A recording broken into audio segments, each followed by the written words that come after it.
皆さん、日本の音楽って韓国でどうなってると思いますか？正直、K-POP あるし、日本嫌いでしょ！日本の音楽はおしゃれ気味だろうって思いません？でも、実は今、韓国の音楽番組にキューティーストーリートが普通に歌ってるんですよ。大熱狂中なんですよ。かなり異常です。なぜ韓国で日本語の曲がここまで受け入れられているのか。僕は韓国で19年間住んでいました。韓国の音楽トレンド、解像度を高く見ています。この動画では、なぜ日本の音楽が韓国で刺さるのかを3つの具体例で説明します。1つ目、可愛いが刺さるアイドル。2つ目、語る音楽 J-POP。3つ目、時代の匂いシティポップ。この3つですね。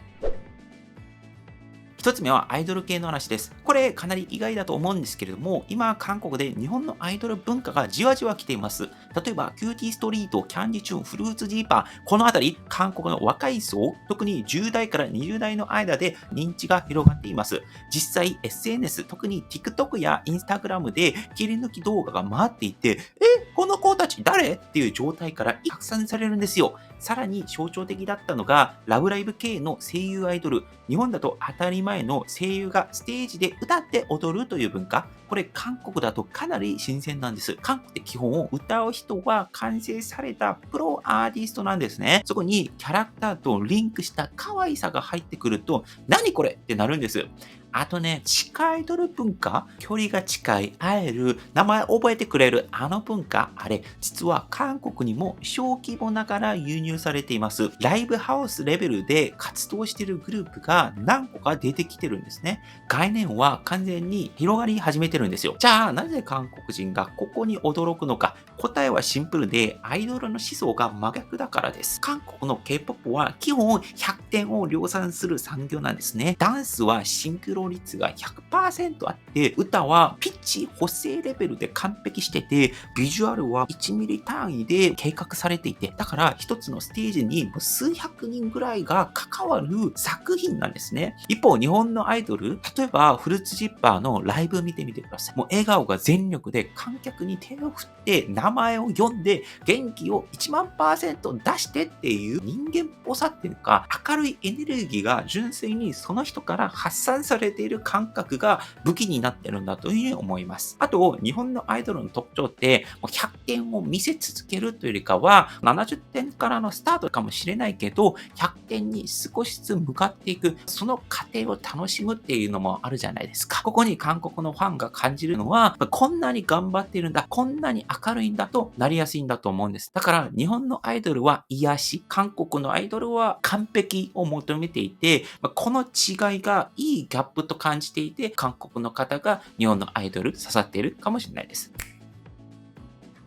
二つ目は J-POP 系ですね。韓国で J-POP も歌い手系が伸びてるんですよ。名前を出すとしたら、米津玄師さん、YOASOBI さん、オフィシャルヒゲダンディズムさんが竹中雄大さん。このあたり、韓国の YouTube コメント欄を見ると、普通に韓国語で埋まってるんですよ。実際、YOASOBI さんね、韓国の音楽番組にも出演されていますし、ライブもソウルで8000人規模で成立しているんですよ。もちろん日本の大規模ライブに比べると1万人いってないと言われてるかもしれないですけど、韓国で8000人ってすごいことですからね。あとね、日本語のままで成立しているっていうのも面白い特徴です。例えば、TWICE さんが日本に来て、韓国語で歌った歌を日本語に変えて歌ったりするじゃないですか。でも韓国では基本的に日本語の歌そのままが韓国に入るんですね。じゃあなぜ韓国で J-POP 今刺さってんのって考えてみると、多分ね、僕は音楽の作り方の思想が違うんだと思います。先ほど言った通り、K-POP のアイドルって分業制なんですね。作曲してる人、作詞をしてる人、プロデューサーがいて、ダンスを調整する人、ボイスを担当する人、髪をいじる人、化粧をいじる人みたいな感じなんですね。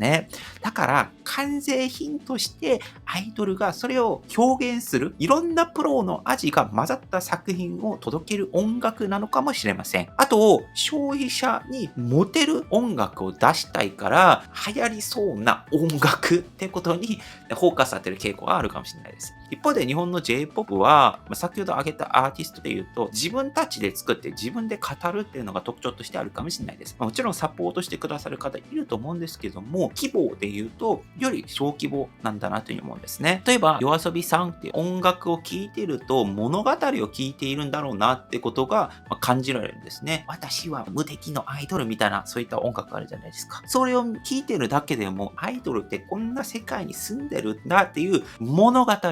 あって、夜遊びらしさっていうのが見えてくるんですね。オフィシャルヒゲダンディズムさん、プリテンダーズとか聞くと分かりやすいかもしれないですが、都会で生きている20代男性のリアルな感情、仕事、恋愛、自己否定みたいなことを言語化してますよね。極端な例で言うと、アートさんっていうか、顔出ししない。でも女子高生的な観点で感情、歌を爆発させるってことがありますね。韓国だと見せる、管理するという前提だからこそ、日本にいる歌手、歌い手たちの個性、いろんな曲を通して、このアーティストだって感じて癖になるんだと思うんですね。正直僕 K-POP を聴いていると、一曲一曲レベルで見ると、すごいんだなと思うんですが、一曲ごとにコンセプトが変わりすぎていて、例えば5曲前は私は最強の人なんです。分かってこいよみたいな音楽だったとしたら、5曲目以降は、ちょっと大変だな。でも私は頑張るんだ。みたいな形で、1曲単位で見れば面白いけど、つながりは弱く感じてしまう。でも J-POP っていうのは、歌、歌手、思想、作り方が曲を通じて伝わってくる。そんなイメージです。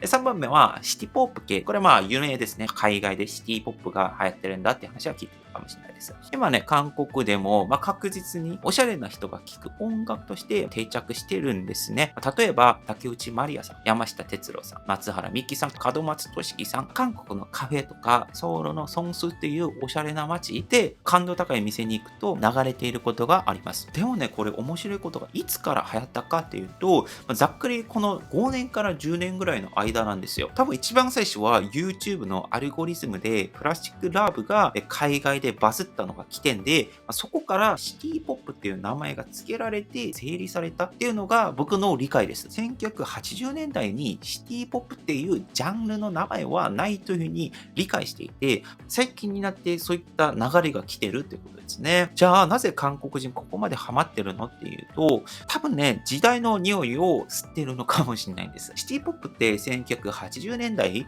日本の GDP が世界で2位で経済的に豊かだった時代、そこから出る余裕のある社会の音がよく感じられるんですね。実際、シティポップ系列の歌詞を見ると、仕事終わりの夜のドライブだったりとか、ネオン街すれ違う恋、電話越しの会話とか、生活に余裕があって、世の中で自分の恋を追っていくっていう雰囲気が感じられるんですね。韓国とか外国のリスナーが豊かな時代の豊かな生活では、こういうことを感じていて言葉にしてるんだなって音楽を通して黄金期を体験してるんですね。さらに面白いのは、今の時代と1980年の時代って全然違ってると思っていて、今の時代ってエンタメいっぱいあるじゃないですか。Netflix とか YouTube、TikTok あるし、LINE 電話かけると声聞けるし、顔見れるじゃないですか。でも1980年代って携帯なかったし、相手の写真を持つことすら難しかった時代ですから、人と人との関係だとか、人に対する恋、会えないからこそ感じる感情っていうのがエネルギー高かったんだなと思うんですね。だからその音楽、感情の解像度が高くて、好きだけも言えない、歌いたいけど言えない、その微妙な距離感、それがそのまま音に乗ってるというふうに思っております。あと音のクオリティ、今聞いてても古くない？僕、門松俊樹さんとアンリさん大好きなんですけれども、ベースラインとかコード進行、リズム、歌詞、全部洗練されている。僕個人的には感じています。結論、シティポップは時代ごと輸出されている音楽なのかもしれません。文化ってその国の考え方と思想がそのまま染み込んでいるというふうに思っております。だからこそこの話を聞いた皆さんに他国の文化を見るときはこれの裏で何が起きているのかまで考えみてほしいと思ってるんです。今回ですと、日本の音楽、アイドル、J-POP、シティポップ全部に共通して個性をそのまま出す自分の色で勝負するその日本の思想というのが音楽文化にも出ているんだと思うんですね。一方で韓国は先ほどのアイドルでも言った通り数百人がかかって完成度の高い曲を商業的に打っていくようなスタイルをとってるんだなというふうに思います。僕はどちらも面白いと思っていて、なぜならその裏の社会構造だったりとか人々の考えまで見ると、だからこそこういうことを狙ってるんだ、こういうことをしてるんだっていうのが見えてとても面白く僕は感じております。今日の話は以上です。よかったら他の動画もぜひ見てください。本日もありがとうございました。パクでした。